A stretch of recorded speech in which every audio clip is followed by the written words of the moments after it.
Good afternoon, ladies and gentlemen, and welcome to this 2025 edition of our annual Juneteenth observance. One of our panelists is not able to make it physically.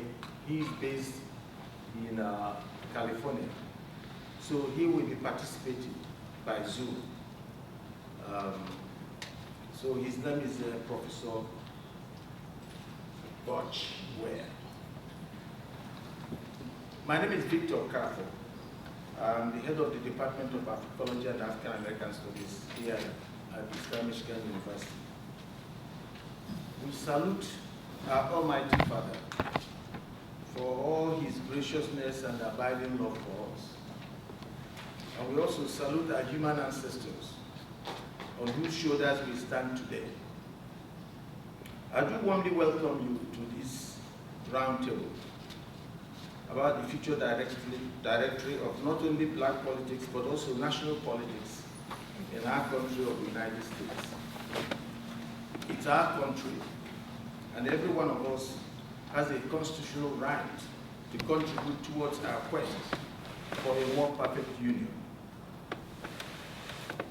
As you have noticed, we have assembled a distinguished panel of activist political experts who reflect diverse political and ideological viewpoints. They will lead this conversation with questions from me as the moderator and from you, the audience. In fact, the audience will have the bulk of the time for questions.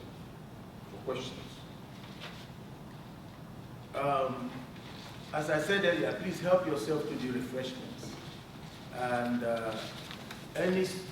all the students who are here for LBC credit should collect an LBC form from the table that is outside. Complete the LBC form and either hand the completed form over to Cecilia Santos, our administrative assistant, or place the completed forms on the table outside.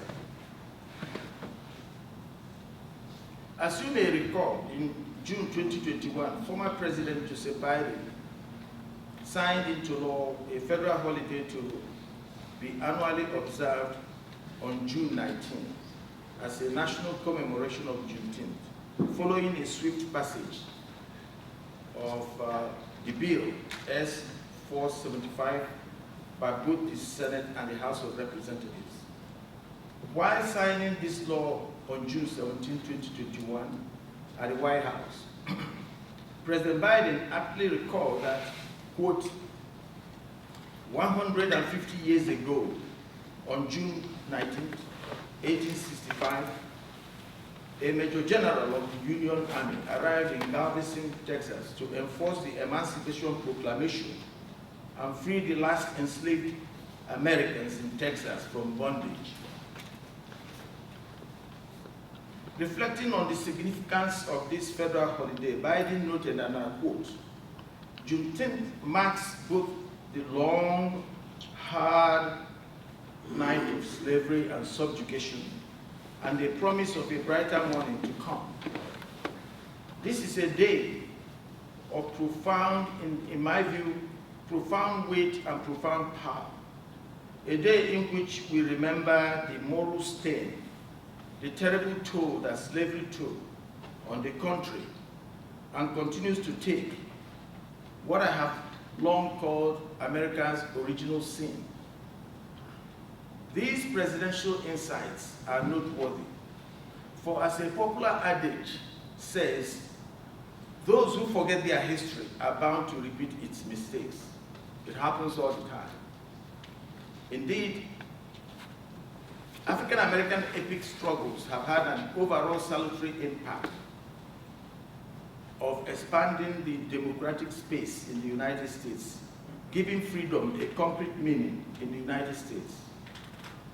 That transgenerational struggle has helped to bring about constitutional reforms, such as the 13th, the 14th, and the 15th Amendments to the United States Constitution, as well as such legislative reforms as the 1964 1964 Civil Rights Act, the 1965 Voting Rights Act, and the 1968 Equal Housing Act. Finally, it is also worth recalling that these constitutional and legal reforms have been invoked by pertinent communities of our nation in their quest for a more perfect union. With that, let me now introduce our distinguished panelists. I'll start with Representative Morgan Foreman. With a modest upbringing, State Representative Morgan Foreman has worked hard to earn her spot at the Capitol. Foreman was born in Southeast Michigan, where she was raised by her grandparents, both UAW members. Her dedication and grit helped her rise through the ranks in her community as a steadfast leader. Foreman has spent decades advocating for Washtenaw County, including working with former State Representative Felicia Brabeck. She brings a wide variety of experience in community leadership to her role, having previously served on the Washtenaw County Brownfield Development Board, in Washtenaw County Democratic Party County Committee, as treasurer of the Washtenaw County Democratic Party Black Caucus, and as an elected precinct delegate in Washtenaw County. Foreman's leadership doesn't end there. She also graduated from the Michigan Educational Policy Fellowship Program in 2022 and the Michigan Political Leadership Program. In 2019, she was named as leader of Color Fellow. Foreman serves her community attentively, placing their needs at the forefront of her priorities, which include education, consumer protection, supporting seniors, safeguarding fundamental rights. Representative Foreman will continue to work for Michiganders' well-being and the state's successful future. With her experience, she is always ready to hit the ground running. Let's give her a round of applause.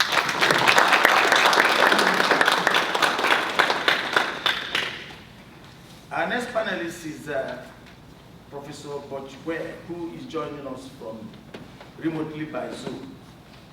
Professor Butch Ware is a lifelong activist and educator specializing in the history of empire, colonialism, genocide, and revolution.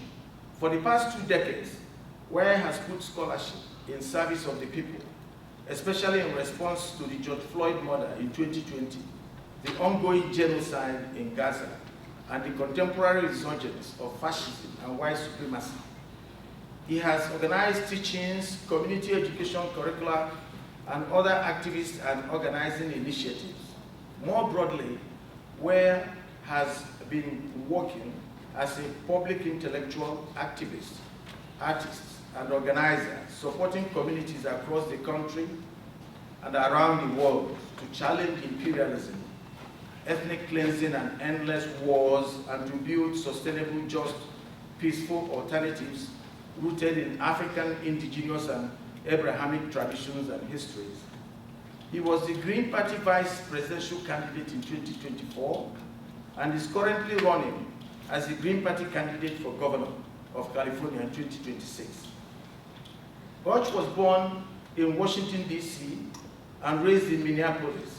He graduated from the University of Minnesota in 1997 and completed his doctorate in 2004 with his PhD in history from the University of Pennsylvania, where he is a leading academic authority on African history, Islam, and the Black radical tradition.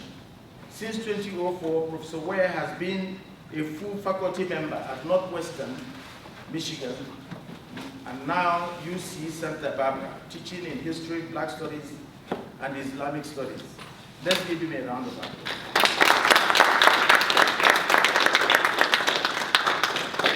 Our next panelist is Martel Bivens.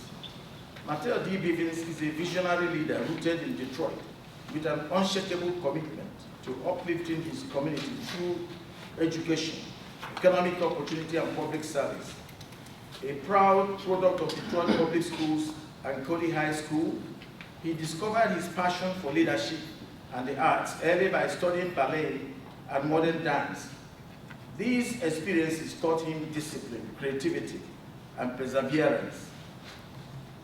He continued his academic journey at Howard University, where he developed a strong interest in policy and constitutional law, particularly the transformative impact of the 13th Amendment. Guided by American values and a firm belief in the Second Amendment, Bivens has committed his life to service and principled leadership. Bivens has helped launch over 50 new businesses on the East Side. His leadership also led to the formation of the Airport Task Force, which secured critical funding to preserve the Coleman A. Young International Airport. In 2022, he made history as the first Republican in his region to secure 25% of the vote in a congressional race. The following year, he was appointed Director of Black Outreach for the Trump campaign. He is now running to represent Michigan's 13th Congressional District, focusing on expanding home ownership, growing the middle class, and ensuring everyday essentials remain affordable. Let's give him a round of applause.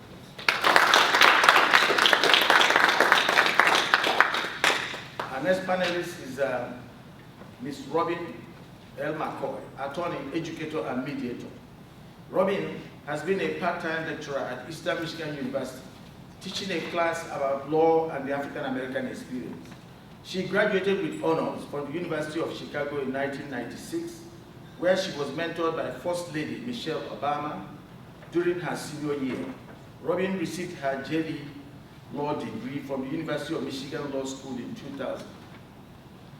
Robin is the vice chair for the National Bar Association's International Law Section, member at large for the NBA's Criminal and Justice and Juvenile Justice Law Section, and deputy director for the NBA Region 6, past president of Black Women Lawyers Association of Michigan, past president of the Vanzetta Hamilton Bar Association, past vice chair of the Michigan Democratic Women's Caucus, and a member of the Detroit Association of Black Organizations Health Disparity Council. Robin has received numerous awards for her community service and social justice efforts. She has traveled all over the state, planning, facilitating, and organizing award-winning educational programs on what to do when stopped by the police, expungements and pardons, pathways to law school, and how to navigate the public school system. She will be participating in a panel on dismantling the school-to-prison pipeline and moderating a panel on the humanitarian crisis in Haiti at the National Bar Association's annual conference in Chicago, Illinois on July 30th, 2025. Let's give her a round of applause.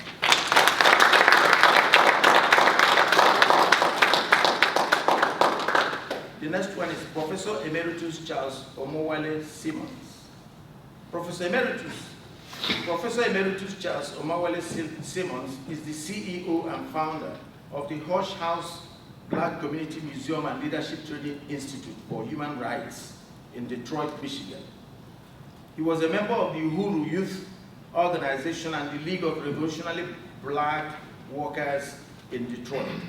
Professor Simmons was a United Nations and international correspondent for Muhammad Speaks newspaper and covered the decolonization, liberation movements in Africa, the Middle East, international peace and justice movements, and was a witness for justice in Palestine. Simmons has served in civil rights, Black Power, human rights organizations, and was an assistant to U.S. Congressman John Conyers, Jr. He taught at Howard University, California State University, Los Angeles, Eastern Michigan University, and Mary Grove College graduate program in social justice. He has lectured in Senegal, Belize, and Ghana. Simmons has a Juris Doctor from Georgetown University Law Center and an MS from Columbia University Graduate School of Journalism, where he was an international fellow. He has a BS from Lansing University, Oklahoma. His late wife was Professor Reverend Sandra Simmons of Detroit. He has 3 children and 6 grandchildren. Let's give him a round of applause.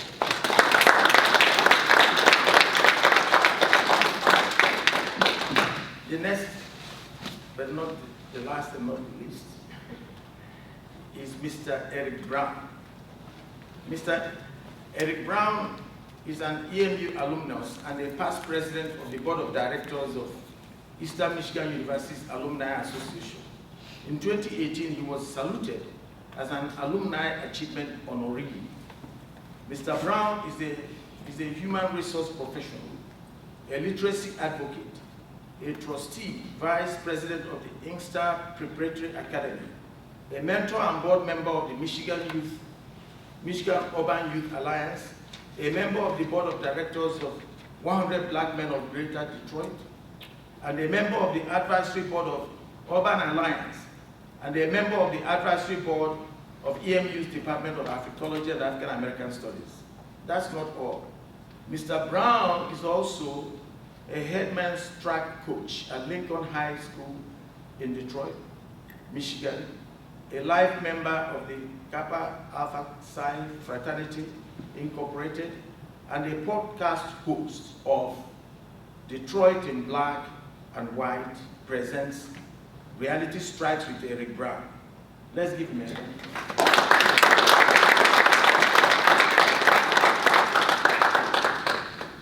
Good. You can see that we have a distinguished panel for this event.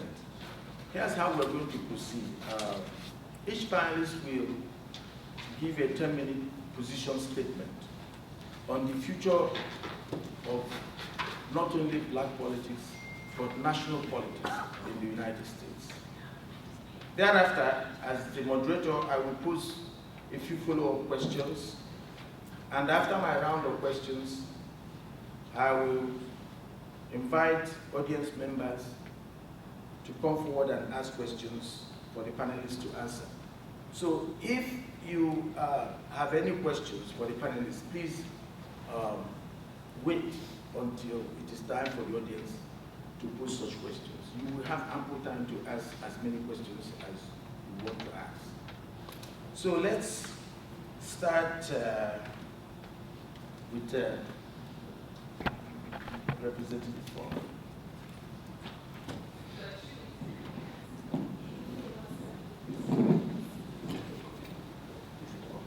Yes.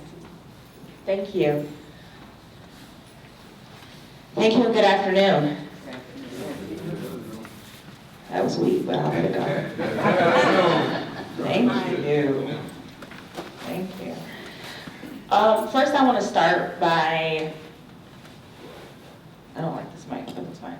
First, I want to start by thanking everyone for inviting me here today. My friend Woodrow Wilson, Dr. O, I appreciate the invite, and I'm very honored to share this space with you today because right now in this world, in this political climate that we're in, we really need this type of space that is going to, I just said this the other day, that we have to have some hard conversations, and we're going to have some difficult and challenging conversations, but what that requires after that conversation is visioning. And that vision demands us, and it demands us to be a part of creating that vision. I'm sitting here and I'm looking out in the audience and I see a young man who I believe I heard is going to be a student here next year, but he's an alumni of Belleville High School where I went, where Belleville High School has transformed, especially over the 4 years I was there, began the transformation and has completely transformed now, and I'm proud to have graduated from Belleville, so congratulations. But when we talk about the future of Black politics, we're not talking about trends, right? We can get caught up in trends very easily. We can get caught up in what's trending, what's popular, what's on Twitter, what's on TikTok, what we see. But what we are really doing in that visioning is authoring the next chapter of this story that we've been writing since we became free. And that freedom also started within our hearts and our minds, because I believe our ancestors, most of them, were never held captive by the situation that they were in. They always believed in freedom. We have a saying, we say we are our ancestors' wildest dreams, and all of us sitting here right now are the living proof of that. I think a lot about authors that I like, one being Octavia Butler. And for like the past couple of years, people have been like, oh my gosh, we're living in 1984, we're living in Animal Farm. And last year on in July 2023, 2024, I was like, we're actually living in Parable of the Sower. It's happening right now. And so, she said, all that you can touch, you can change. And all that you change changes you. The only lasting truth is change. And right now in this world, in this country, we're on a precipice of change, right? We're on a curve, we're on a straight line actually, and we're getting ready to fall off. And if we don't have a vision, without vision the people will perish. If we don't have a vision, we're going to fall right back into the same routine, the same type of thing, because we're going to repeat history. And so this is for us to imagine, this is for us to shape, it's for us to defend. Black politics isn't just, voting and legislating. It's radical acts of believing we can't. Everything okay over there? Okay, so I want to make sure nobody fail. That we can transform this world and get to work. In that spirit, I believe that Black politics is actually rooted in love. I talked to a friend of mine, Dr. Theodore Ransaw at MSU a lot, and we talk about when did the Black community become so disjointed in some spots. And we talked about this before, and we talked about when we stopped calling each other and looking at each other as brother and sister. And I think that we have to become rooted in love in our commitment to people, but not just in the moments of crisis, right? But every day. It's making sure that everyone in the community is fed, our elders are cared for, our streets are safe, and not through fear or force, but through connection, care, and collective power, and collective radical love. The systems that we have inherited in this country were not built for us, and we know that. And they're not built for us to thrive in, but now is a time for us to begin to build new ones. And we have to organize not just against what harms us, but towards what heals us. We don't have to be passive participants in someone else's democracy. It's time to begin to shape and create our own, and I think that's what this moment is calling us into if we search a little deeper. I center Black joy. Every day that I pull up to the Capitol when we have session, because we're not in session right now. This week we could have been getting things done, but that's neither here nor there. I center my Black joy. I listen to the music that I like to listen to. I eat the food that I like to eat. I have not assimilated, and I never did assimilate into the Lansing infrastructure and archetype very well. But if we're going to center Black joy, we have to center Black genius. And we have to center representation, not just transformation. Look, none of us here are trying to beg for scraps, right? We all have to admit that we're sitting in this space and we're a little privileged to sit here. We are here and we always have been. I am a native of this country. America is my home. And a lot of people have said nobody. I've heard a lot of other Black politicians say nobody loves America more than I do. I don't love America. I love what America ideologically stands for, but I don't love America right now. I like America. I like it, but I don't love it, right? And we have those issues with people. You might love your husband one day and not like him, and you might like him one day and not love him. This is not a personal situation, I'm just saying. But right now, I believe that it's time to take back what's been ours, and that's the state of our politics. It's time to take back our dignity, our agency, and our future, because we have multiple generations that are going to come through here, and we are at this very pivotal moment. It's like a supernova. It's going to burst. And if we don't harness this moment appropriately, we could squander the future. So that I end, because I hope I haven't talked for 10 minutes. I never want to talk for 10 minutes about anything. The future of Black politics is rooted absolutely in love. It's sharpened by truth, and it's guided by our ancestors' prayers and our children's dreams. We're not waiting for permission anymore to be powerful. We are powerful, and it's time that we hone and live in that power to transform this country and the future for the better. Thank you.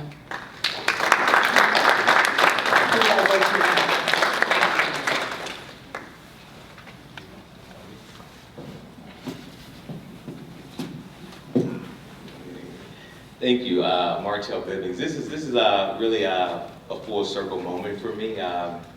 My major at Howard was political science, dance, performance, and choreography, and each major has like a whole separate concentration, which is like, per the budget, could be another major. And I chose Howard for political science. You had concentrations of American presidency, you had different geographic sectors, geopolitical, and I chose these. My concentration I picked only because it had the shortest amount of credit hours. And that was really idiotic of me because that concentration had the most selective readings. Through a 4-year period of time, we read over 500 books. And that was, it is probably designed because of the professors of the department. They're super rigid, super anal. And that concentration was Blacks in politics. And Blacks in politics, unlike the concentration of American politics, American was just divine. Blacks in politics at Howard was like, we read every single book, every single region of our pigmentation in the world as it existed. And the last few years, dating back from 2022, my first congressional run-up into now, that concentration has been just so amazing. All those books have just, I've been in settings, and I've been walking, I've been reading, and I just step into stuff like, wow, that book that I didn't want to read, wow, that professor that just pushed me to do that, it's alive. It is alive, especially who I am as a Black man, especially living in a city of Detroit, which is still a majority minority place. It's just been really amazing. And I think the future of Blacks in politics, it is alive. We always will be. I mean, if we just think of our genetic code, Blackness, we're a dominant gene. Humanity doesn't exist without us, and politics is groups of people shaping cultures and funding and resources, so we will always exist. But at this juncture, how will we exist and how will we move is the main issue. And I think the dynamic of where we are in the country is just really beautiful in the awakening. I like to call myself a qualitative researcher. I love qualitative data. I look at quantitative and then I want to immediately jump into it. I want to find it. And I remember the first time that I began to shift from a Democratic ideology to a Republican ideology was intro into political theory. And I just remember leaning into my friends and I'm like, I don't think this Democrat thing is working for us. And they're like, man, shut up. And it was that. And to this day, I'm still cool with them. And just as I continue to work and move and interact with people beyond just policy and just get to know them, I'm beginning to see a shift. I have a good friend of mine, Kimani Jeffries, who's an alumni of the school. He's always sending me literature, and he said, hey man, the shift is happening. Black men are starting to trend towards Republican. And I'm like, Kimani, I was saying that in 2015. He's like, you're right. And that is the future. That is Blacks in politics. That's Blacks in American politics and revisited. And I think what is happening is really forcing people to be a little bit more in tune. We have social media, we have TikTok, we have Facebook, we have every genre and age demographic has a place where they're going to get news. And I know certain people are not really in depth in politics, but I know everyone knows someone that is in depth. So my sister is always sending me social media to like, is this factual? Is this this? Is this this? And my cousins are doing it. And I'm finding this is happening throughout the country. So Blacks in politics, it is moving, and we are still a strong voting base. Like we tilt where an election goes. And where I would like to see us go is I would like us to not be so counted on, guaranteed. And I think as we continue this awakening of asking what we want and understanding how politics work, I don't really think as a masses we understand the power of our vote, the offices in which we're voting for and what could potentially happen, and the ability, and this goes back to Plato's theory, the ability for the masses to pay attention to one's government. And I think as we get into that with social media, it will begin to help us and shape where we go politically. Thank you.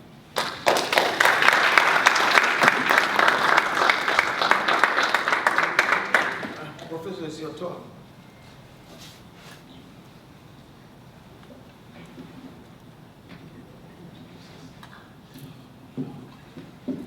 Peace and power, family. Is everybody hearing me all right?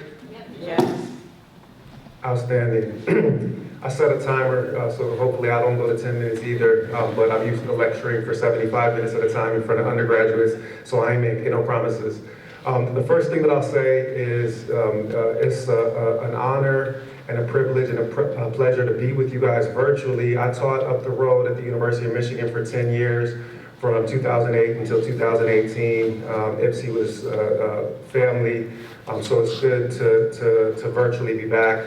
The second thing is I just want to offer my apologies. I have a special needs son, severely autistic, and he's been going through some medical issues. So that's the reason why I was unable to attend in person today. And so I apologize for only being here remotely, but I'm with y'all in the spirit. With y'all in the spirit on an auspicious day. So before I get into the future of black politics, I just want to set the moment with the discussion of Juneteenth and where we are. And I'm going to make a confession. I went to every last one of them barbecues from the time I was a teenager all the way up. But I was never a fan of the narrative of Juneteenth. And the reason why I was never a fan of the narrative of Juneteenth is because the narrative of Juneteenth makes it sound like our freedom was given rather than taken. That people had to hear about it rather than to seize it and struggle for it. And I come from a tradition, the W.E.B. Du Bois tradition, that taught that Reconstruction, in his book Black Reconstruction, where Du Bois taught that the American Civil War was the most successful slave rebellion ever in history. That black folks forced Lincoln, who was not intent on freeing the slaves before that Civil War broke out, that we consistently forced the hand of the powers that be and seized our freedom. So don't get me wrong, I'm happy to take the federal holiday. I'm happy to be able to join you guys on the day off, and I've been eating all of the barbecues. But the narrative that freedom is something that we had to be informed that we had is a narrative that I reject. It's a narrative that I fundamentally reject. But I do see echoes of that in this moment, and I'll talk about the future of black politics framed by those comments. Some folks still don't know we're free. Some folks still do not know that we're free. And the future of black politics, every time I give a Juneteenth address, is to find out where we are in the long trajectory of black liberation. That's what these moments on the calendar are for. They cause us to look back, Sankofa, look back so that you know that where you're going. So this causes us to take stock of where we are in this contemporary moment. And a lot of folks still don't know that we're free. A lot of our people are enslaved mentally. What did Harriet Tubman say? I freed 1,000 slaves and I'd have freed thousands more if only they had known that they were slaves. And the size of the room, the gathering that you guys have assembled today, where we're pondering our political future, shows how many of our folk are not actually interested in having a political conversation in this moment. They're just interested in what has become a commercial federal holiday. But I digress. Let's talk about the future of black politics. And in order to do that in a brief fashion, I have to tell one story about myself. This is how I became an African history professor. It's also how I eventually got involved into politics. It was through the autobiography of Malcolm X.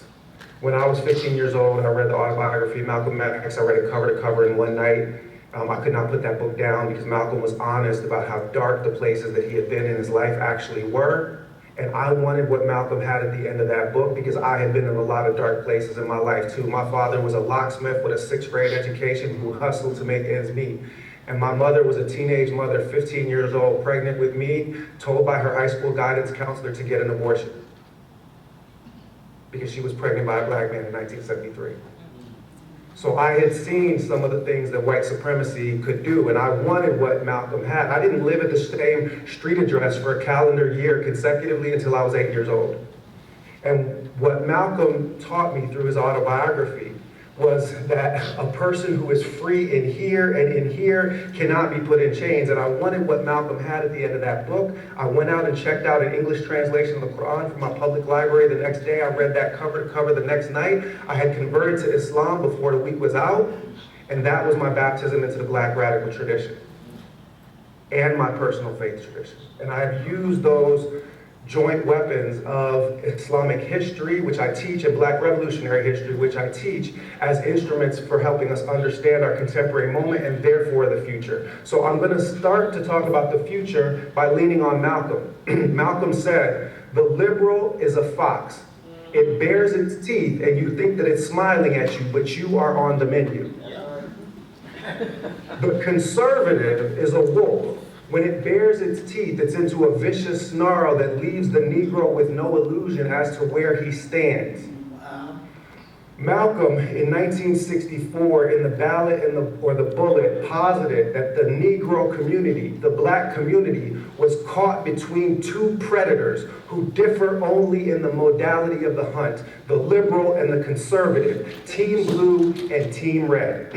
And Malcolm, in 1964, said, "We are going to knock on every single door in Harlem, and we are going to register every black face that's behind every door, not as a Democrat, nor as a Republican, but as an independent," because Malcolm wished to leverage the autonomous power of our community, rather than getting pulled into either a Democrat plantation or a Republican one.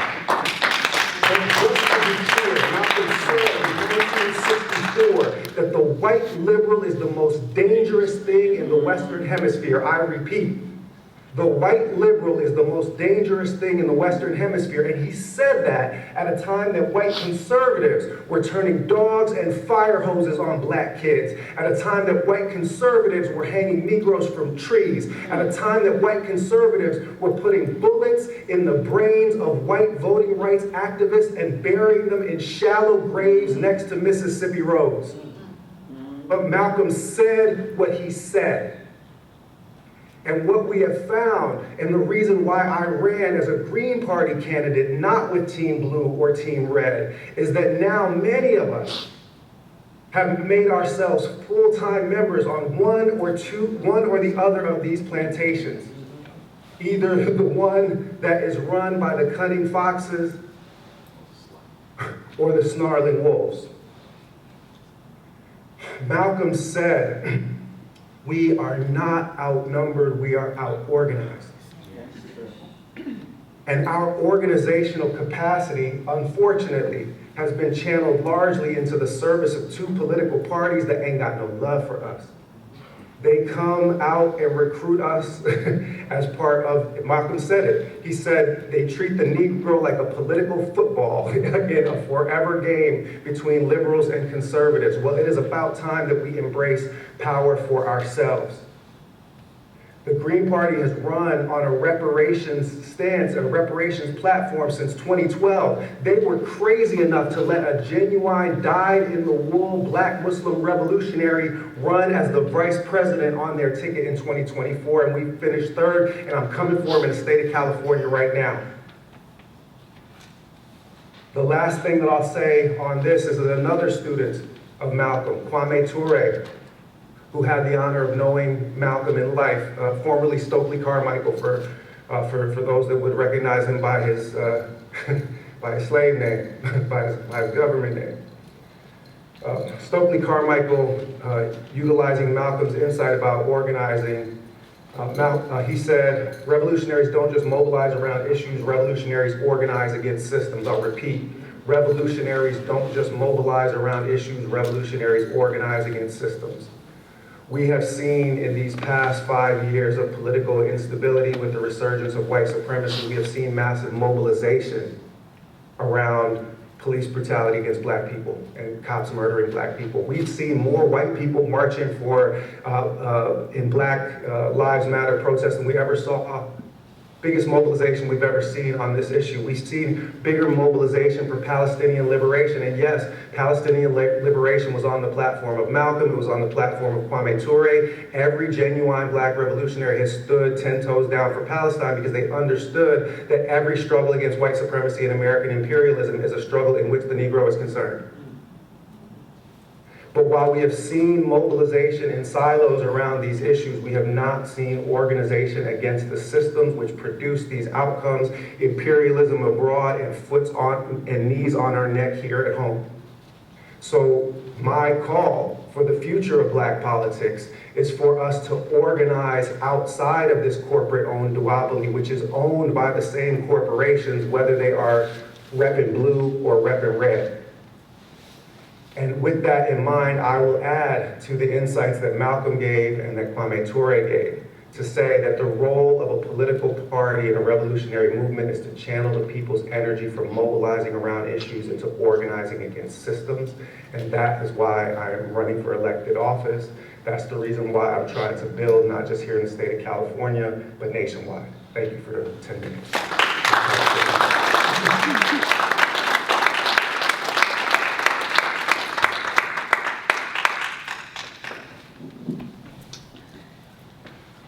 Good afternoon, ladies and gentlemen. My name is Attorney Robin McCoy. I want to thank you for being here today. I want to thank Dr. Okafor for the invitation to revisit the topic of the future of black politics in America. I want to thank our distinguished panel of guests for being here. I appreciate that we have another woman in State Representative Morgan Foreman, to join this panel, as black women are the mothers of our nation and our world. I want to acknowledge that as we gather here to celebrate the holiday of Juneteenth, Juneteenth, also known as Juneteenth Independence Day, Freedom Day, or Emancipation Day, is a holiday celebrating the emancipation of those who had been enslaved in the United States. Specifically, it commemorates the June 19, 1865 announcement of General Order Number 3 by Union Army General Gordon Granger proclaiming freedom for enslaved people in Texas. This day is celebrated as the oldest nationally celebrated commemoration of the ending of slavery in the United States. As we reflect on this topic of the future of black politics on America, we must reflect on the past. Hosea 4:6, I know Sister Morgan references, is a well-known verse that states, "My people are destroyed for lack of knowledge." It is important for us to educate ourselves and ignore efforts to distract us from the truth with constant bombardment of misinformation. Ephesians 6:12, y'all must know, I'm the granddaughter of a preacher, Kojic Church of God in Christ. I got 4 uncles that are ministers. I got some aunts that are evangelists. I was baptized Catholic Pentecostal AME. I'm from Superior Township, so that's how I roll. So Ephesians 6:12, for we wrestle not against flesh and blood, but against principalities, against powers, against the rulers of the darkness of this world, against spiritual wickedness in high places. And then, as we talked about last time, and the video for last time is, you can go see it on my Robin Legal. And I will say this, we want to shout out to my brother Kyle Caldwell, our videographer. He's videotaping today. So just so y'all know, because I'm a lawyer, when y'all ask questions, you being videotaped. So if you got some stuff that y'all want to talk to us about that you don't want to be on video, you come up to us after the fact. Okay, I just want to let you know. Okay, so Sankofa. Go back and get it. Knowledge is power. I always say that. Knowledge is power. You see my other videos, educational videos I've done, knowledge is power. So we as black people in America and around the world are a resilient people. We have survived many atrocities in this country, from slavery to the new Jim Crow, to this present cycle of oppression of our people by those in the society who would seek to destroy us. These evil, hateful, racist, classist, sexist, xenophobic people who seek to destroy us must understand that as you seek to destroy us, you are destroying yourselves. Xenophobia is the fear, distrust, or hatred of strangers, foreigners, or anything perceived as foreign or different. It can manifest as prejudice, discrimination, or hostility towards individuals or groups based on their nationality, ethnicity, culture, or origin. To my white brothers and sisters that may be here or watching the video, you must understand that we, Black, African, Negro people, are the parents of human civilization. We are the original people. You came from us. Why did the slave masters use our Black women's milk to feed their children? Because in their own warped sense, they knew that Black women are the mothers of civilization. Lucy is the mother of civilization. A 3.2 million year old Black woman discovered in Ethiopia, East Africa in 1974. She is significant because her skeleton is remarkably complete for a hominid of that age, providing valuable insights into human evolution and transition to bipedalism. So, translation, the evidence is clear that all of humanity comes from a Black woman. If you destroy us, you are destroying yourselves. Martin Luther King said, "Injustice anywhere is a threat to justice everywhere." We are caught in the inescapable network of mutuality, tied in a single garment of destiny. Whatever affects one directly affects us all indirectly. This is a letter from the Birmingham, Alabama jail, April 16, 1963. Think about that. You have people in this country, white people, some Latinos, some of our Arab brothers that voted for Trump, thinking that he was going to be out for them. I was talking to my Arab brothers and sisters. I'm like, there was a Muslim ban under Trump White House Apprentice Edition 1. What do you think he's going to do? He emboldened Israel to commit the genocide that is currently going on against the Palestinians. Why do you think he's going to be better? So Black people, back to Black folks. So you must understand that we are God's chosen people. When I say God's chosen people, I'm not talking about the white Jesus of our Bibles that imperialistic colonizers modified and repurposed to suit for themselves as slave masters, i.e. the Willie Lynch effect. That is us waiting around for a white Jesus to come save us all in this present realm or the afterlife. I'm talking about Black Jesus, a radical revolutionary freedom fighter who walked on the streets of Israel and Kemet, feeding the homeless, healing the sick, and fighting the oppressive Roman Empire that was seeking to destroy him and his people. The Romans sought to destroy the revolutionary Black Jesus back in those days, as we see that there are those in our American imperialistic government seeking to destroy the Black man, woman, and children. Our immigrant cousins, Haitians, Cubans, Venezuelans, Mexicans, Arab folk, Palestinians in Israel. Israel is our proxy in the Middle East, committing a genocide against brown people. People of color, poor people all over the world. They just took away U.S. aid. We've got starving people here in this country. We're one of the wealthiest countries in the world, and we should not have starving people. As I'm from this community, as I walk in Ann Arbor, I see Black, white, I see all kinds of people. I see veterans that should not be in the streets. They serve this country. They deserve better. My mom was a veteran. If you go in my lineage, you can trace veterans all the way back to the Civil War, okay? So, there are 1 billion people on this planet, the majority of which are of color. India has passed China in population. Every time the racist supremacists try to kill Black, brown, red, and yellow babies by cutting off USAID or through efforts to reduce Medicaid or SNAP benefits in the current upcoming big beautiful bill, by paying people in our own communities to promote infighting that may cause some temporary disruption, you must understand we are survivalists. We will bounce back. We are the original people. The indigenous people of this world, we will bounce back. So we gonna die, we multiply, okay? I'm here to say that. Ain't nobody coming to save us, as one African leader recently said to the youth. Ain't nobody coming to save us. We must save ourselves. Case in point, look at the current president of Burkina Faso, Ibrahim Traoré. He went to high school, went to college, joined the military, worked as a UN peacekeeper, then tried to work within his own government to end corruption and help his people. When that didn't work, he was part of a coup that resulted in him being chosen as president. He's been working to rebuild, restore, and revitalize his country for his people. As early as 2025, several African countries have expelled or are in the process of expelling the French military force. This is known as the African Frexit. You have, as I've referenced, Burkina Faso, Niger, Chad, Senegal, Ivory Coast. We need to look to their example. President Tory has survived 18 assassination attempts. He did not wait for somebody to come save him. He saved himself and his people. He is a champion of justice in Africa and around the world. We have our own freedom fighters: W.B. Du Bois, Frederick Douglass, Harriet Tubman, Sojourner Truth, Fannie Lou Hamer, Martin Luther King, Malcolm X, Nelson Mandela, Stephen Biko, Fred Hampton. You know, the list goes on. Even though they try to erase our history, they will not succeed. We have griots. We will retain it. You know, we do what we got to do. We have current radical revolutionaries in our midst. Senator Cory Booker, Congresswoman Ayanna Pressley. We have Congresswoman Jasmine Crockett, Al Green, Attorney Ben Crump, Cornel West, Mayor Karen Bass, First Lady Michelle Obama, Barack Obama, Professor Michelle Alexander, and Professor Kimberly Crenshaw, Tupac Shakur, who was, they took from us, obviously. So we must remind ourselves that we are survivors.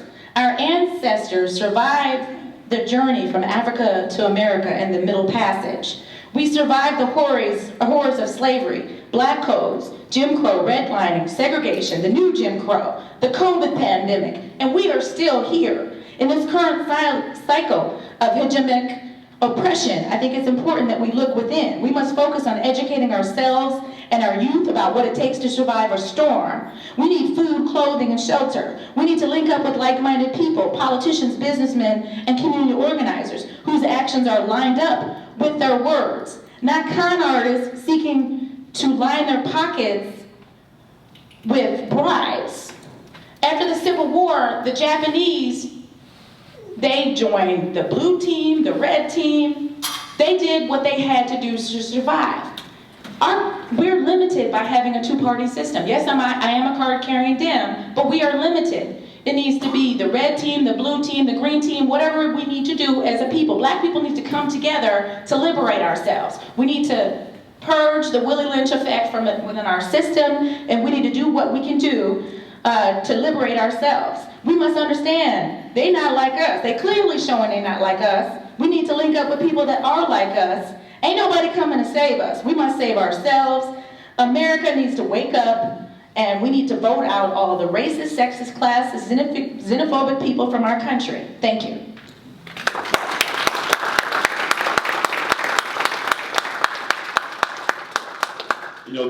Good afternoon again, and thanks for allowing me to be a panelist again, Dr. Okafor. I won't be here long before you. I was here back in February, same topic. But I cannot hold back regarding my disappointment with the Black electorate that continues to expect some savior. It's as if everybody had notes, to come save us. At some point, we have got to accept the fact we are who are going to save us. We. Look in the mirror. That's who's going to save you. No Democrat, no Republican, no Green Party, no white person, no Puerto. We are who are going to save us. Newsflash, my brothers and sisters, far too many of us are still asleep at the wheel. And I challenge anyone to tell me who are trying to be like us. That catchphrase is a song. Let's be real. What's going on in our community? Ask yourself, who is trying to be like us? I am often asked, why are you so hard on black people? Or do you like black people? So let me tell you this as a black person. It is not my responsibility to challenge my race, but it's my responsibility to hold my race accountable.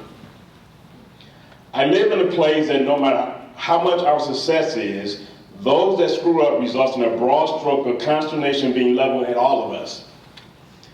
The complicit biases that often results in the side-eyed look from our distractors is a result of their realities holding true to their perceptions. So what have I done is being tired of telling people what they want to hear, and I intentionally tell people they need to hear. The sugarcoating, pointing fingers, and excuse making is for cowards. At some point, we have to move on in the direction away from group and monolithic thinking. And know this, having a contrarian opinion does not make me any less black, but it does prove that I'm woke. The future of black politics has to look like accepting and respecting diverse political opinions and affiliation from all political parties. Since 1964, the majority of black Americans has been woefully loyal to a political party that we have loved more than they have loved us. No disrespect, but if politics was a damn social relationship, the Democratic Party would be easily accused of abuse with regards to how they treat the black Americans. If there's one takeaway from the last presidential election, so many of you have to accept the fact that you were being used by a political party at the expense of retaining power. The Democratic Party was trying to retain power. They knew that Joe Biden was an invalid. They lied to you. They lied to us. Well, I mean, come on. I mean, it's not going back and forth. No, Trump too, let's be honest. Did you vote? Yeah. Okay, but at the end of the day, I'm not going to go back and forth. Neither party don't work for damn, that's the point. You have a chance to ask your question, please. I agree with you, keep going. Their campaign lost steam early on by focusing and making Donald Trump, since so many want to harp on him, the usurper of democracy.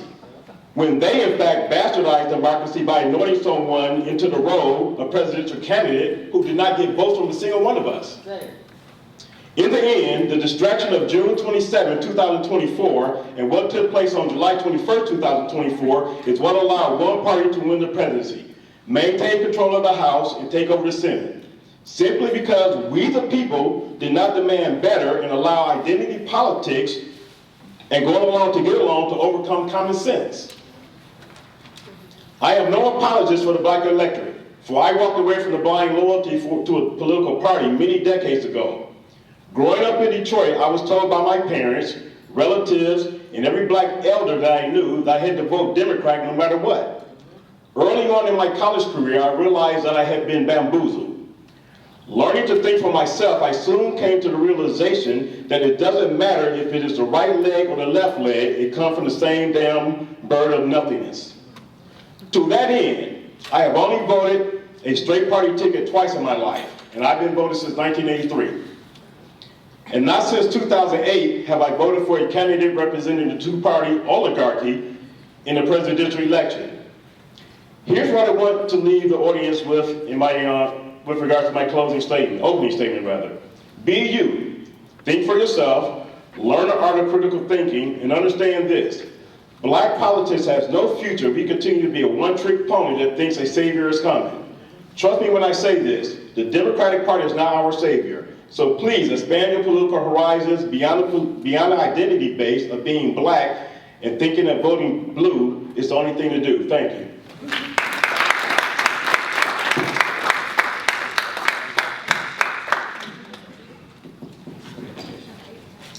Good afternoon. My name is Mark Fancher, and I think that when we consider this topic, we have to begin with the fact that the United States of America is the ultimate evil absurdity. You have to look at the fact that with respect to its origins, there were people in England who felt that they were being oppressed, people who felt that they were being marginalized, people who felt that they were being excluded, people who felt that they were being abused, and what they wanted to do was to come across the ocean and establish something new, something that was fair, something that was democratic, something that was just. So they got in their boats, they came across the ocean, and in order to do that, they killed off everybody. They stole all of their territory. And then they began to enslave others in Africa to make them build up the country so that they could enjoy a form of white privilege. It was established not just for all white people, it was established for an elite group of white people, men specifically with property and wealth. And they constructed a political system which was intended to perpetuate the power of this oligarchy, this elite group. And in order to perpetuate it, they created confusion and division among everybody else. And in order to create the illusion and to create confusion, over time they established a two-party system which was intended to create the illusion that people were participating in a democratic process, that they could cast a vote for somebody that they chose, when in fact what they were doing is they were selecting somebody that was acceptable to the elite and to the oligarchy. It was a controlled process, one to ensure that those with power, those with wealth, those who were members of the oligarchy would be able to perpetuate their power, continue their dominance and their hegemony over everybody else. And what was unknown to the vast masses of the people is that they always recognized the game on an intuitive level, if not a conscious level. They always realized that there was something fundamentally unjust, but they were confused. Most particularly, white workers were confused because they were told that unlike those who were African, those who were indigenous to this hemisphere, that they enjoyed a certain opportunity that those people did not. That even if they were dirt poor, even if they were excluded, even if they were living in poverty, that they had the opportunity for upward mobility. And that they had a promise that was made to them that they would never be in the very bottom rung of the social hierarchy, the economic hierarchy and the political hierarchy. And at various times during the course of the history of this country, things have gotten out of whack. Because during Reconstruction, all of a sudden, formerly enslaved people began to rise above white workers. They began to accelerate their academic progress, their economic progress, their political progress, and these white workers got extremely confused. And they became extremely angry, and they became extremely resentful. And they decided that they were going to set things right through the use of terrorism by establishing the Ku Klux Klan and Night Riders and other groups that were used to put these people, quote unquote, back in their place. And at other times, during the 1960s, in the aftermath of the assassination of Dr. King, when because of the organizing efforts of the Civil Rights Movement, the Black Power Movement, the Black Panther Party, and other things, we began to see what was perceived to be progress by people who were black in this country. There was a great deal of resentment among white workers. And they began to say to themselves, things aren't right. And Richard Nixon understood this, and he came and spoke in code to them and said, elect me because I will bring you law and order, which was code word for I'm going to put them back in their place. And you fast forward, even during the days of Bill Clinton, when there was a perception of the rise of black power that Bill Clinton, through the advice of his Southern white racist advisors, understood that what he had to do was to speak code to white workers and to tell them in no uncertain terms, I'm going to put them back in their place. Even if it was done by identifying all black people with Sister Souljah. So we have to understand that this game has been played, and by far the master of this is Donald Trump. Nobody has played this game better. Because when he says, make America great again, we know that what he's saying is make America white again. Because what he's saying to all of these disgruntled white workers who've been excluded and oppressed and exploited by the elite, by the major multinational corporations that have offshored all of the jobs and have shut down industries and cast vast numbers of white workers into poverty. What he's saying to them is that it's not their fault. It's the fault of all of these brown people who are coming across the border. They're taking your jobs, they're taking your opportunities. It's the fault of these black people who are not in their place. It's the fault of these people who are brown and who are black who are continuing to have babies, and because of it, they're going to outpace us in terms of the population of this country, and they're going to overtake it, and they're going to make white people a minority.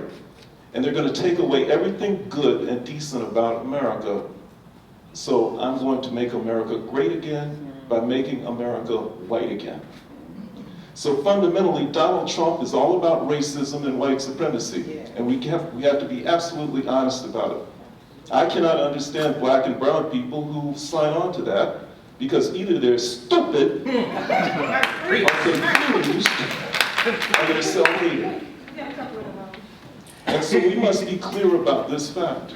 And what we must understand is that because this system has been set up from the outset to be a game, to be a con, to be a method of manipulating populations, that the way forward for us as African people is to run away from it as fast as we can. And if we can get the chance to destroy it, we ought to destroy it. Because it is fundamentally corrupt. It is fundamentally unjust, and it has no right to exist. The United States of America has no moral right to exist because it's built on the backs of enslaved African labor. It's built on territory that was stolen, and it's built on a history of genocide. And so the alternative is for us to recognize that in our divorce from America, that we look to people around the world who have been similarly oppressed by the same enemy. Because the enemies of African people in this country are the enemies of enslaved people, of oppressed people who've been exploited throughout the global South. And so when we see those Palestinians who are targets of genocide, they are our brothers and sisters. They are the ones who are suffering.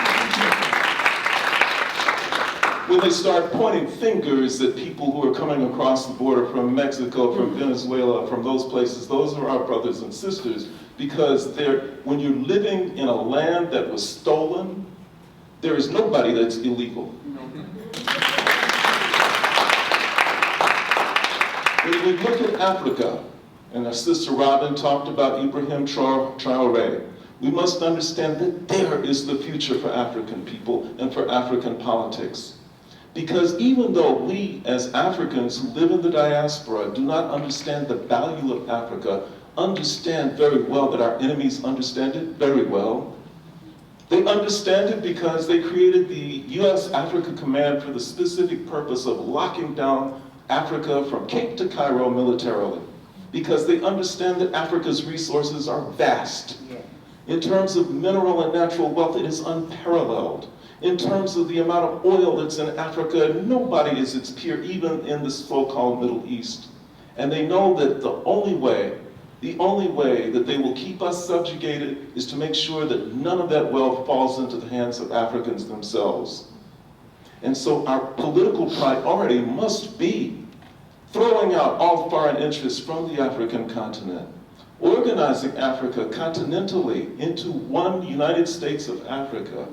You see what Niger, Mali, and Burkina Faso were able to do, just those three countries coming together. They were able to chase France out of Africa. They were able to chase the United States out of Africa.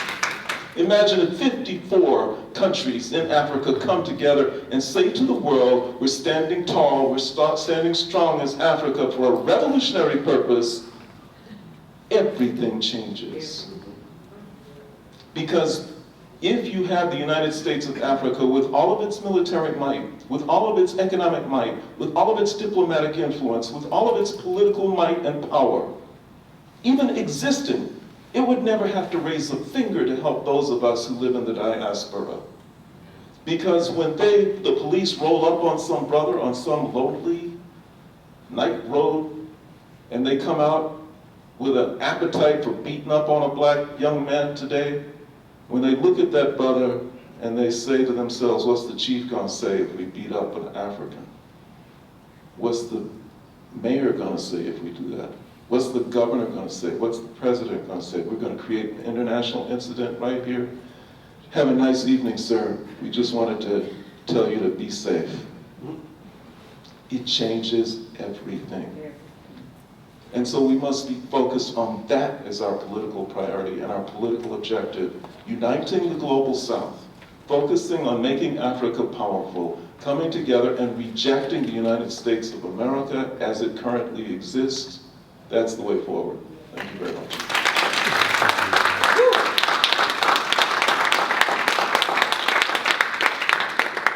Good afternoon, family. Good afternoon. Yeah. I want to thank Dr. Okafor for inviting me, and I'm glad to be here with the distinguished panelists. I'm glad to see you all out there. I'm 83 years old, and I was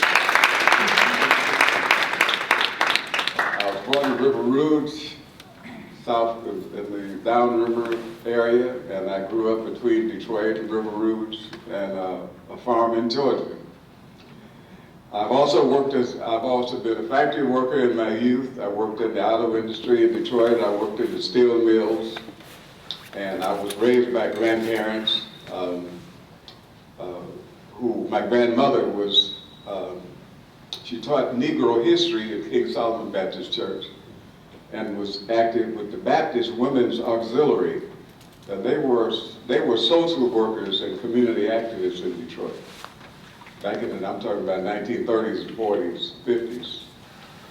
And so she took me around with her to the women's meetings. And my grandfather was a factory worker and a very proud union member. He was a farmer who had just migrated to Detroit, and he became a factory worker at Henry Ford. And you know, those of you who have seen the mural big over there at the Detroit Institute of Arts, there's a mural that was done in 1929 about the factory, the Ford factory in Rouge, Michigan. And my grandfather worked at that factory, my father worked at that factory, and I worked at that same factory. And the picture of it still looks about the same. So I remember the period of lynchings in the 1940s, and the last one that I recall was Emmett Till. And I was there when Emmett Till's mother came to speak at King Solomon. You know, she traveled all around the country to make sure that everybody would get to know about what had happened to her son. I also got to hear Thurgood Marshall at King Solomon Baptist Church right after Brown Bush's Board of Education. He was on a national tour. And he made some comments about the lack of democracy in the United States. He said we have not achieved democracy here. And I hear everybody talking about we got to save this democracy. Well, Thurgood Marshall said we don't have democracy. We've been fighting for democracy, but we don't have it yet. And he made the same statement before he died in the 1980s in Hawaii. Increase global wars to maintain and expand U.S. and Western dominance. It seeks to shift much of the federal government domestic agencies to the states, slash domestic budgets for health, education, welfare established during the New Deal of President Roosevelt, eliminate the Constitution and the Bill of Rights as we know it, the elimination of civil rights protections, and increase the militarization of the police and the use of military to police civilians. This means war of the rich upon the working classes and black and brown peoples of the U.S., in the U.S. and globally. What our community must focus on now is non-governmental, community-led creation of alternative systems to ensure basic survival necessities of food, shelter, education, healthcare. The use of alternative and independent media rather than corporate media. And community defense within the United States and planning for those who will decide to move abroad. In addition, we must go beyond survival and collectively propose a vision of a new and better society and world based on peace, justice, and dignity for everyone. Our education systems must incorporate these issues as it has never done. I will stop there.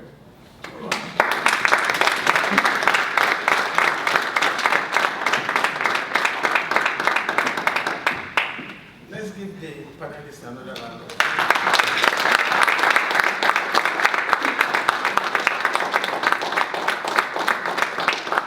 As you could attest, they are really distinguished.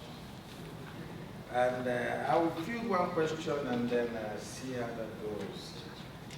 My question is, dear panelists, how would you assess the current political climate in our country of the United States? In the last few months, we've seen a robust interplay of checks and balances in the separation of powers amongst the three branches of government, namely the presidency, the Congress, and the judiciary. What's your take on what's going on? Anyway. What's your take on what's going on? The take is I think we're in a paradigm shift, and I think as someone who wanted to be in this Congress, I think we're lacking, as a Republican, I think we're lacking a black perspective in the House. The president, he won, he had a mandate, he has overwhelming support. The data still to today says he has high numbers of support. So there's a large part of the population who are in line with him. And power dynamic is like, you can go against the leader, but how long will you be here? Like, is going against the leader prudent? And we can all say what we would do until you get into the kitchen. And I think there's a lot of things going on from the executive branch, there's things that are going on at the legislative branch, and there are things that's going on at the judicial branch. And I really think we're really seeing the beauty of the three branches. I also believe that it's not just like a realignment, it's a reshift. We're seeing cracks and fragile pieces of it. The republic is still a very young republic. And I think we can fix it, we can aid it, and it just takes certain type of leadership. I mean, at the executive branch right now, per the Supreme Court ruling, we're seeing an executive who he's using his executive powers. He's using it, and I think I'm more interested in seeing how the next executive uses it. Like he's the court can say no, but what you gonna do? You gonna snatch me out of here? I mean, like we are seeing the magnitude of the Constitution. How is our infrastructure? Can the infrastructure outstand this next 4 years, or will it break, or will it bend, or will the Congress, I believe, will eventually get to a juncture and say, all right, bruh, you're going a bit far. We're going to stand up, but the Congress only could stand up once the American people, and the data shows they're no longer in line with the president. I heard a few comments when Brother Eric was talking about republicanism and Donald Trump. We as a people, black people in the diaspora, we can't just immediately get to you must be stupid or you must not be smart to vote for Trump. The data shows overwhelmingly it happened. So if Donald Trump could get a me and if Donald Trump could get a racist, we got to begin to ask why. Overwhelmingly. Not just like, oh, 1 people, 5 people, that city, that neighborhood. It happened across the board. And we got to begin to say, are they stupid? Or do I need to dive in? Do I need to get into the qualitative? Do I need to ask questions? Do I need to go to the party? Do I need to? I want to know why. I'm currently reading for the 3rd time Farrell Polly's Pedagogy of the Oppressed, and a real radical ask questions. Get involved, be with the people to understand why. He says, let's make America great again. They never really defined it. So it's really interpreting from the person. Kendrick Lamar says they're not like us, but then you also have us saying they're not like us, but then you also having them also sing the song they're not like us. So how does it work? Who is it's an interpretation of it, and it's really a genius marketing ploy. So the country is at a unique parallel. The infrastructures is here to check. Each branch has to get the gall to check the other branch. And I think right now, we just have one branch saying, boss up. And the other branches are like, all right, bro, we're trying to be cool with you. We're trying to rock with you. We're trying not to boss up. But what we all know about power, and what Frederick Douglass talked about power is, no one gives power, power is taken. I promise you, I don't believe the House of Representatives or the Senate is going to say, all right, Mr. President, you can have our power. Something is going to happen where they erect themselves and say, no. We're seeing it with some judicial branches of appointees from Democratic presidents who are stopping him or holding him. So the checks and balances is going to work. We just have to see and wait at one juncture where the other branches step into their true power. Because this president, there's almost, from his perspective, there's almost a beauty of him not winning that second term. So he had time to step out of the office, develop a team to really say, let's analyze this branch of government. What can we do once we get in there? And they got in there, they've been rocking and rolling. They came in, it's like Thanksgiving dinner. We got our greens, we got our seasoning. As soon as we get in the kitchen, throw on the pot, it's all chopped up, it's all pre-ready, let's go. I think we get your message, All brother. right, appreciate it. Donald Trump is a pathetic, sick, criminal man. But you gotta understand that, and he's a liar, a pathological liar, who lies and believes his own lies, and the people who support him believe his own lies in the face of glaring evidence to the contrary. He will tell you that the data shows that everybody supports him, and he will look at this pathetic excuse of a parade that he gave himself, where there were a few people standing out there asleep, and then compare that with millions of people across the country who were out in the streets saying no kings, and then say with a straight face that there were more people at his birthday celebration than were out there saying that there are no kings. And so the truth of what's going on here is that he has far overstepped anything that anybody expected, even people who voted for him. He has intimidated law firms, he's intimidated judges, he's intimidated Congress, and he is trying to run roughshod over them, violating the law in the process at every turn. Genociders against the teachings of Malcolm, against the teachings of James Baldwin, against the teachings of Toni Morrison, against the teachings of Thomas Sankara, who taught us that our struggle is not complete unless we are standing 10 toes down for all of the who have been oppressed by white supremacy.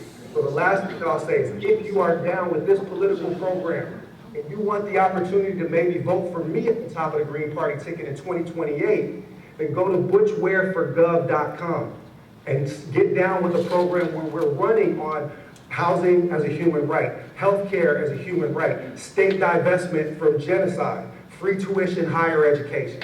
Assalamu alaikum, peace and happiness.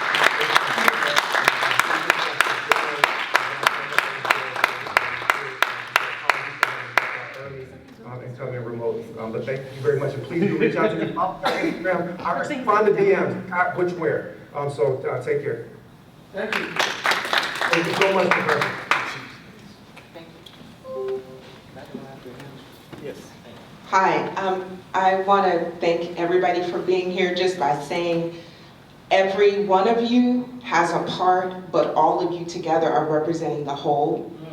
And we're mirroring that. I agree with so much of what I've heard. I won't go into a long story about my background, but I'm not from Michigan. I'm from Illinois. My mother's a former Black Panther, and my father completely dropped out of all systems, off paper, everything. So I had a different perspective growing up about politics, and I had to learn a lot growing up because I wanted to see things different. I think a little bit outside of the box, and I do have a question, but I want to say this first. What I think would make politics better is to do away with parties altogether. With the technology we have today, we can bring transparency with everything everyone does. Let the people see everything that happens. Every letter that's sent should be published. Every way that they vote should be published. We should truly have the power to make determinations about who's going to represent us. And it also closes the door to these backroom conversations that keeps things going where, like what Mr. Ware said, there's an in-group that has one benefit, there's an out-group that has one benefit. My question to you, well, two questions. One, and I have to preface this with a comment. I got information about this from Mr. Chris Anderson, thank you, through a LinkedIn message. I live in Ipsy. I saw no signs, no posters, no nothing. Educated, employed people use LinkedIn. If we want the rest of the community to be in events like this, we have to reach them. Social media is a place where trends happen, but people who are generally seeking for truth are able to identify when they're encountering things that are not true. So there's ways to use it, even if it's not social media. Technology must be a part, unless we're going to go hit the streets. And I think about organization. The best example I have of organization are all the stories, documentaries, books, and firsthand accounts from family members, because I was born in the 70s, is that organization happened in the community, not just in the churches, but in houses, in small rooms, people knew they were putting their lives on the line, and they were not the majority, according to my father, they were the few. So my question to you, with the April 28th order that Trump signed about the law enforcement right to frisk on site without probable cause, backing up law enforcement officers with free, as he'd like to say, pro bono, unlimited legal assistance when someone sues them for wrongful deaths, because they can not just frisk you, but they can use whatever force necessary. He said 60 days. That's July 3rd. Some people are gonna think it's June 28th. I've already seen young black men harassed on the corner of Cross Street and Ballard by cops. One got arrested for resisting arrest, for asking, why am I getting arrested? So what is going to happen? What are the black politicians who support Washtenaw County planning to do, or what are specific interest groups? Where can you lead us to get information to understand how we can begin to communicate and organize around what will actually be happening in the months and years to come? Can you just, let me allow another audience member to ask a question, then you can answer all those questions. Who is next? Oh, I just have a quick statement that connects that to what you're saying to it. Okay, yes, go ahead. I just want to make a statement. Future of black politics in America. Black to me is dominance and righteousness. Politics is the art of governing the people. And when I look at it, it says the future of black politics in America, like everybody's saying, there is no future of black politics in America under the blue and the red. There is no black government for us under Democrats or Republicans. It's not going to happen. I also want to say this, nobody spoke on the importance of our children in building something for our people, man. Don't you know that our children are suffering right now? The kids are suffering. I deal with them every day, and I know you deal with them because you're under the Lions, you're for the Lions. But the thing is, there is no future for black people in America in politics unless we start teaching and training our children when they're young. When you study the history of Caucasian people and enslavement of black people, they put fear in us when we were babies. They started to do this as we were children, not when we were grown. So if we take the same mentality and start with our babies, most of us as grown-ups, we failed our children, man. We failed them. It's not the babies that are wrong. It's us that ain't got it right. We need to get it right. And I want to say this again, there is no future for us under Democrats or Republicans in America. There is no future. Unless we understand that and understand that God makes all things new, we got to get rid of all the old, man. All of us got to go. Thank you. Any other question?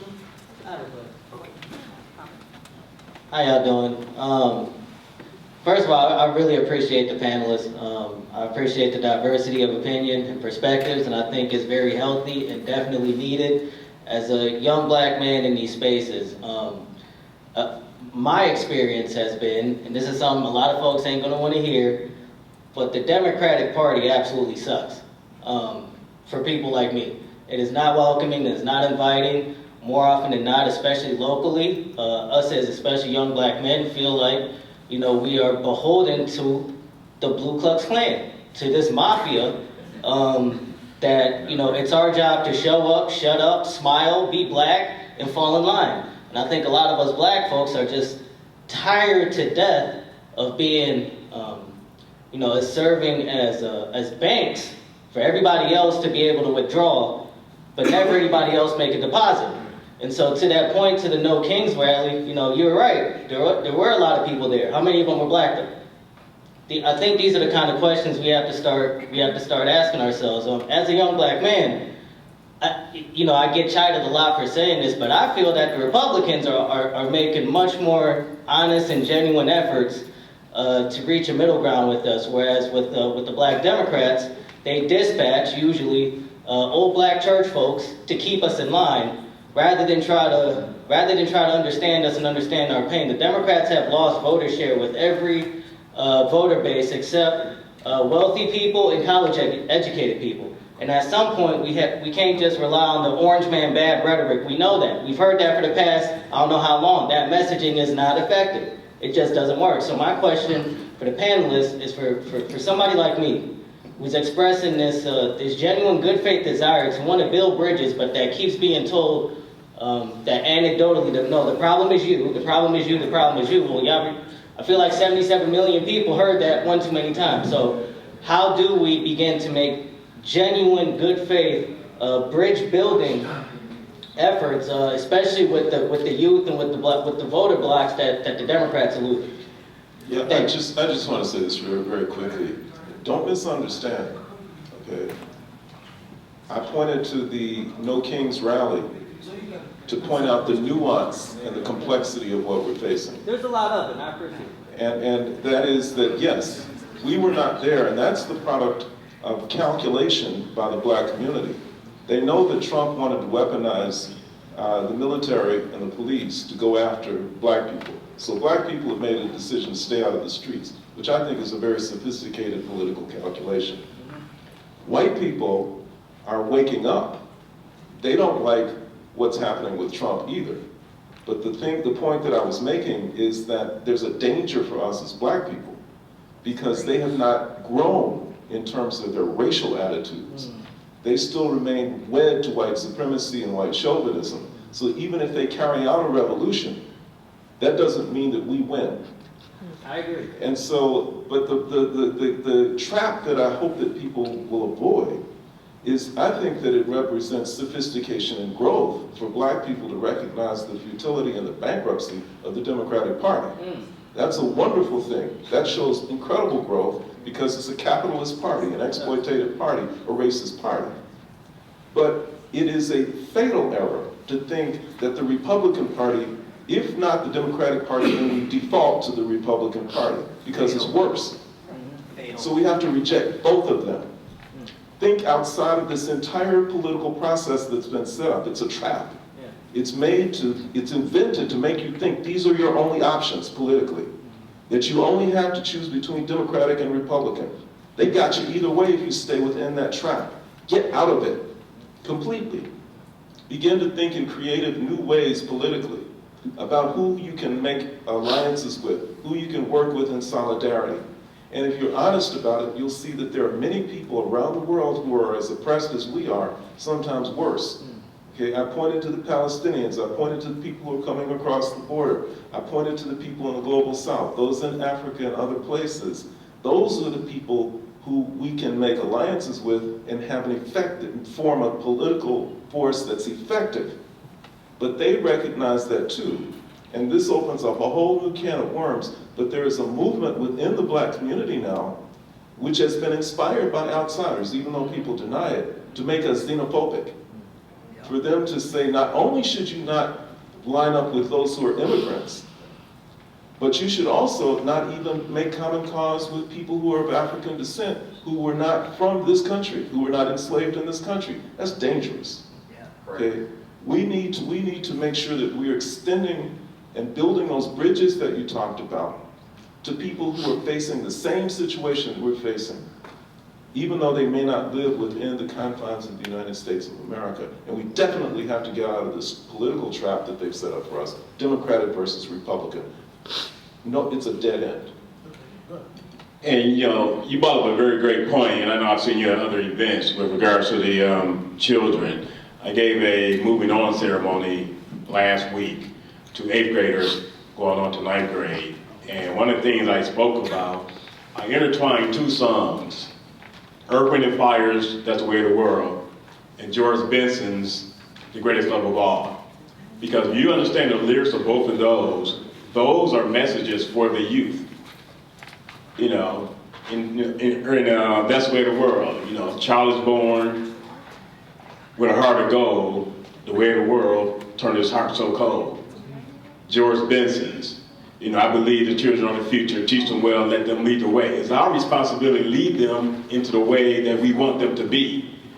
We can complain all we want. I got involved in literacy in 2017, March of 2017, after reading an article in Crane's Business Magazine about a 12th grader, not an 11th grader, not a second grader, a damn 12th grader reading at a first grade level. Once I started doing my research, that was so damn common. I'm like, how's this happening? But as long as the adults are being quiet about the traps of education, and again, I spoke earlier about the school to prison pipeline. There's a report that shows the zip codes of where people come from throughout the state of Michigan in parallel to the reading proficiency rate of these individuals. 90% of the individuals from these zip code areas have no more than a third grade reading level.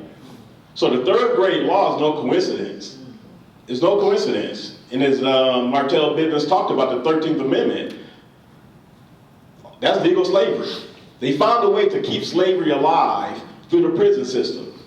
But we so busy sitting back, you know, trying to be the next Michael Jordan, trying to be the next Deion Sanders. At a youth group, I'm on the board of a youth group. A young man is in the 11th grade. You know, what do you want to be when you get older? 11th grade, I'm very involved in sports. Professional basketball player. I'm like, no disrespect, my man, but I've never heard of you. Your name don't ring out. So what's your plan B, C, and D? We do a terrible job of asking people what's their plan B, C, and D, even the don'ts. We have to just get better as a people. We have to learn how to align ourselves. And even when it comes to politics, I've donated to 2 campaigns in my life. Freeman Hendricks when he ran for mayor of Detroit. Barack Obama the first time he ran. I'm black, he black, I get a brother benefit of the doubt. But what's the return on the investment? Not only of your money, but your vote. And it's easy to say the return on the investment since 1964, where black people have voted at an 85% rate or higher for the Democratic Party, has been zero. Zero. If you invest 85% of your earnings into something, you want a return on that investment. We have not been getting it, but still people still want to say, what has the Republican Party done for you? I'm independent, but I tell people when they ask me that, the same damn thing the Democratic Party has done for you. Nothing. I will say this, I mean, I've worked as an educator, and again, I'm a lawyer, so I specialize in criminal defense, family law, juvenile, practicing for 24 years. I became a lawyer because I was concerned about the treatment of black men by the prison industrial complex. I started with adults, and then I was advised to work with the kids. And so I spent 13 years working with the kids, and then I was working in the delinquency system, and I found it to be a broken system. And then I started doing educational advocacy, where we're going into school, we're assessing kids' issues as far as general ed, special ed, helping to get suspensions and expulsions overturned. And so that's the way that I went. And then when the funding was reduced in the court, I left and went back into full-time private practice. And so on a regular basis, I am dealing with the youth and predominantly black men that get caught up in the juvenile system. The juvenile system is supposed to be a reformatory system, but it's not. It's a system where you get certain charges, convictions, and it can follow you into adulthood. Yesterday, I spent time working with a young man and his mother in the office and pouring in and trying to give them resources, referencing Dr. Jawanza Kajufu, who just recently passed away. Like I said at the outset, ain't nobody coming to save us. We got to save ourselves. We've had their freedom schools that we've had in the past. We need to bring back the freedom schools. When I was growing up, we had the Saturday Academy. So I went to a predominantly white school. I went to a Catholic school, and my parents made sure that I was rooted in my blackness. They made sure I had Afrocentric dance, Congolese, that I went to see Ray Pipkin, Dr. Jeremiah Wright. It was Malcolm X, Martin Luther King, Farrakhan. They made sure that I had the black consciousness. It's the same thing. Nothing, there's nothing new here. We need to go back to what we did before. Ain't nobody coming to save us. We keep talking about, what they did with, the African American Museum and black colleges. We cannot be relying on outsiders. We need to go look within and develop ourselves. That's how we will preserve our legacy. We got to go back to the black church. I disagree, the Democratic Party is certainly not perfect, but we have made some progress with the Democratic Party as a people. I can guarantee if Kamala was in there, I mean, they're cutting off Medicaid, food stamps. It would not have been the same way as it is now. Most black folks, I understand there are stats and there are more black men that are leaning or looking towards the Republican Party, which I would rather they go to the Independent Party than the Republican Party.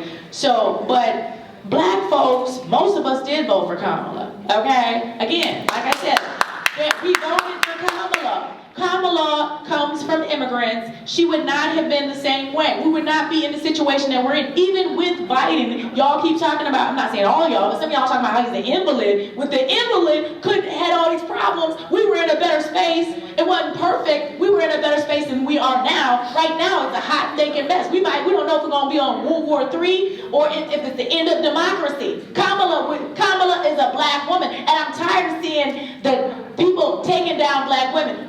Like I said, we are the mothers of the nation. We have held it down, whether it's the blue team, the red team, independent, whatever it is. Black man, wait, what she say? Black man, black woman.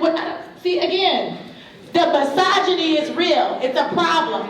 Black women are holding it down. We are holding it down. I represent black women every day that are going out there. They're doing their job. They're cooking and cleaning. They're taking care of their family. When the people go to jail, they look out for everybody. They look out for their men, and it's unacceptable. Black women are holding it down. We need to support them, whether it's the blue team, the red team, the independent, the green team. Because the thing is this, the reality is, y'all talking about how many people voted for the green team. Well, what did voting for the green team do for us? It didn't do anything. Right now, you got a white supremacist in the White House. We're looking at the possibility of the end of the democracy. You got people that have moved to other countries. Not everybody has that luxury. Some of us said we're going to stay and fight till the mighty end, okay? Like I said, look at the president of Burkina Faso. Look at him. Look at Brother Ibrahim Traoré. Look at him.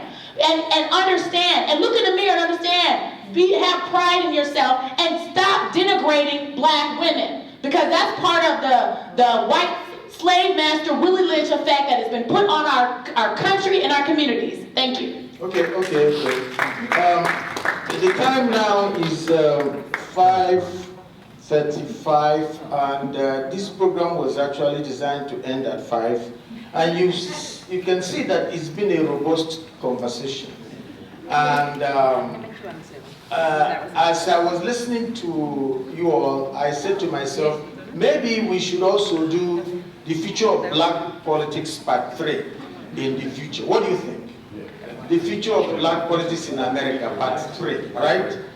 Because I think there's a lot of energy, there's a lot of hunger for ideas and what have you. So, but we cannot continue indefinitely. The Student Center closes around this time. So I'm sorry that I could not get to all of you. And I thank you immensely for making our time to come and join us today. Thank you very much. And God bless you. Thank you.